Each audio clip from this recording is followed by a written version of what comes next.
Bonjour et bienvenue à Carnivore.tv. Aujourd'hui à l'émission Quand l'art et le sport s'unissent. En effet, l'histoire du sport est remplie d'événements et de symboles qui ont su nous unir et nous inspirer. Parmi eux, il y a bien sûr la flamme olympique, mythique flambeau du sport professionnel depuis l'Antiquité. Le peuple canadien a d'ailleurs eu la chance de voir cette flamme fouler son territoire en 2010, alors que le monde avait les yeux tournés vers Vancouver.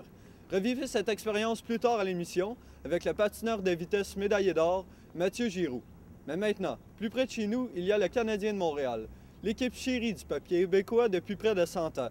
24 Coupes Stanley plus tard, le mythique chandail du tricolore fut porté par plus de 800 joueurs, autant sur la glace du Centre Bell que du défunt Forum. En effet, la deuxième équipe la plus couronnée du sport professionnel ne représente pas seulement une équipe de hockey, mais l'union de tout un peuple autour d'un seul et unique logo, celui des Canadiens. Revivez 100 ans d'amour et d'histoire avec notre journaliste Darren Langelier. Peu importe où vous voyagez, tout le monde reconnaît le logo du Canadien de Montréal. Depuis sa création il y a de ça une centaine d'années, l'emblème n'a presque pas changé. En effet, la forme circulaire, soit le C, a toujours été conservée, puisque le club de hockey canadien ne représente pas seulement les joueurs, mais aussi tous les Québécois à travers le monde. L'emblème a toujours occupé une place de choix dans le cœur des Québécois, puisqu'un sentiment d'appartenance s'est créé et une véritable religion s'est formée autour de la Sainte Flanelle. Au fil du temps, le logo du Canadien n'a presque pas changé. Le fameux CH est si populaire que le Canadien de Montréal est une des seules formations du circuit Batman à ne pas avoir de troisième chandail. Ils ont les deux mêmes depuis près de 60 ans et ils en vendent quand même en grande quantité. Ils gardent le même logo et le même chandail qui s'inspire du mouvement minimaliste, mais personne ne semble se tanner du bleu, du blanc et du rouge. En mars 1916, le club devient incorporé. Ça devient le club de hockey canadien. Donc, en 1915, on a le fameux chandail qu'on connaît aujourd'hui, là, avec la bande bleue à l'intérieur du chandail rouge, et avec le grand C, avec un A à l'intérieur, pour Club athlétique canadien. Donc, à partir de 1916-17, le A disparaît, on met un H pour Club de hockey canadien.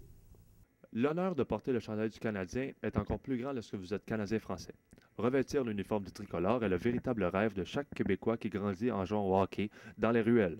Lorsque cela devient possible pour certains, l'expérience est indescriptible et l'honneur est encore plus grand lorsque vous le partagez avec le peuple québécois. L'image était très importante. C'est encore important aujourd'hui, mais c'est plus difficile. Parce que tu as beaucoup de joueurs européens qui ne connaissent pas notre culture, ils ne connaissent pas la culture au Canada ici, puis encore moins au Québec. Alors, c'est très difficile pour ces gars-là. Mais nous autres, dans notre temps, c'est sûr que l'image était très importante sur la glace et en dehors de la glace. C'était très important. Partisans du Canadien ou non, les Montréalais reconnaissent leur logo. Le Centre Bell fait salle comble à chaque soir que le Canadien joue, ce qui veut dire qu'environ 20 000 personnes se déplacent pour encourager leurs glorieux. Même que certains vont jusqu'à faire le voyage dans les villes voisines pour encourager leur tricolore. Jour de match ou pas, les différentes stations de radio ou de télévision parleront du prochain match du Canadien. Qu'est-ce que ça représente, le logo du Canadien, pour vous? C'est quelque chose qui met Montréal sur le map du Canada. Ça représente vraiment comme une passion. Pour moi, ça a toujours été comme...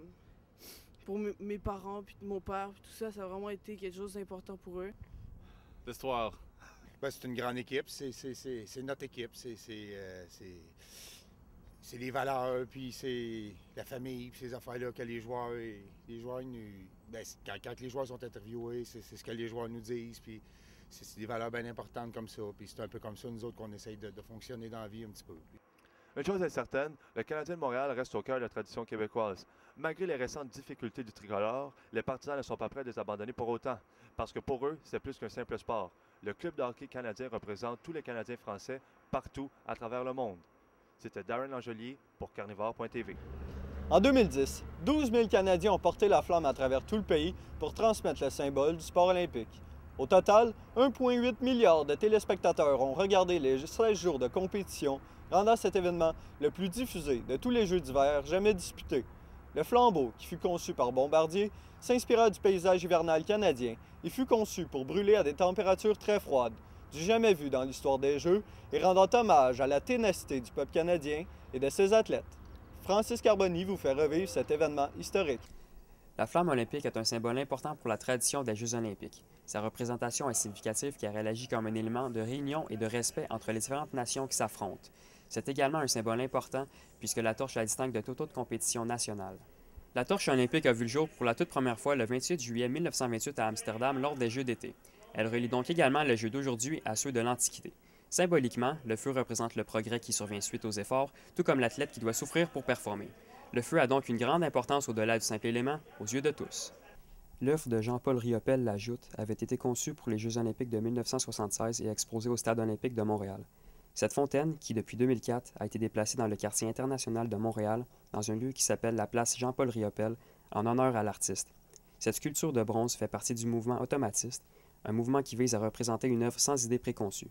Il s'agit donc d'une sorte d'improvisation de l'artiste. Finalement, ce n'est que depuis qu'elle est réinstallée qu'elle a son fameux anneau de feu qui, évidemment, s'inscrit dans la logique des Olympiques.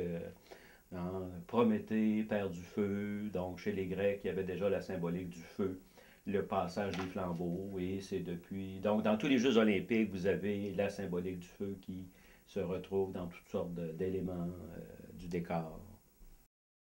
Les athlètes donnent une grande importance à la torche olympique. Ce symbole les motive et les pousse à vouloir performer. De plus, le fait de gagner est un honneur encore plus grand pour eux puisqu'ils se donnent corps et âme à la compétition. Les athlètes des 80 pays aux derniers Jeux olympiques d'été en 2008 et des 82 pays participants aux épreuves olympiques d'hiver en 2010 se livraient donc une bataille pour l'honneur et la gloire. La flamme olympique, justement, quand elle est allumée là, au début des Olympiques, donc, pour nous, les Olympiques, on l'a à chaque année, dans le fond, le championnat du monde dans tous les sports. Mais les Olympiques, c'est vraiment spécial parce qu'on réunit tout le monde ensemble. C'est vraiment comme, c'est une grande famille, on est dans le même village. Donc la flamme, justement, elle est allumée au premier jour, puis elle est éteinte au dernier jour. Puis pendant tout ce 28 jours-là, donc c'est vraiment super amical. C'est toujours comme ça chaque année, dans le fond. Le symbole de la flamme n'est pas important uniquement dans le cadre des Jeux olympiques. Les Jeux du Québec utilisent également une torche semblable, mais qui comporte quelques différences quant à sa conception. Même si les Jeux du Québec n'ont pas le même prestige que les compétitions olympiques, il n'en demeure pas moins qu'elles constituent un symbole de fierté. On allume la vasque olympique le jour de l'ouverture et ce symbole-là te dit, bon, mais là, la fête commence. Le grand rassemblement commence. Le grand rassemblement de tous les pays du monde commence. Puis tout le monde est heureux de voir cette vasque-là s'allumer. Les spectateurs, oui, mais les athlètes aussi. Et 2 semaines plus tard, tout le monde est triste de voir cette flamme-là s'éteindre parce que la symbolique dit que, bon, mais là, la fête est finie, on se revoit dans 4 ans. Après Pékin et Vancouver, ce sera à Londres d'être l'hôte des prochains Jeux olympiques d'été. Comme à chaque compétition, la flamme sera présente aux cérémonies d'ouverture qui marqueront le début de la grande fête du sport amateur mondial.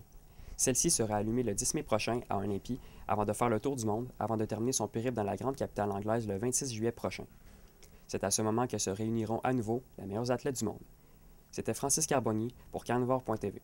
Bien que le sport soit considéré par plusieurs comme un simple divertissement, les icônes qui ont su façonner son histoire dépassent le simple cadre de la compétition sportive. L'histoire canadienne est riche de grands moments, mais que ce soit pour une médaille d'or olympique ou une Coupe Stanley, le sport nous enseigne avant tout le dépassement de soi et la force que peuvent représenter l'union d'individus dévoués à une même cause. C'était Pascal Boucher, et en mon nom et celui de toute l'équipe, ne manquez pas le prochain épisode de Carnivore.tv.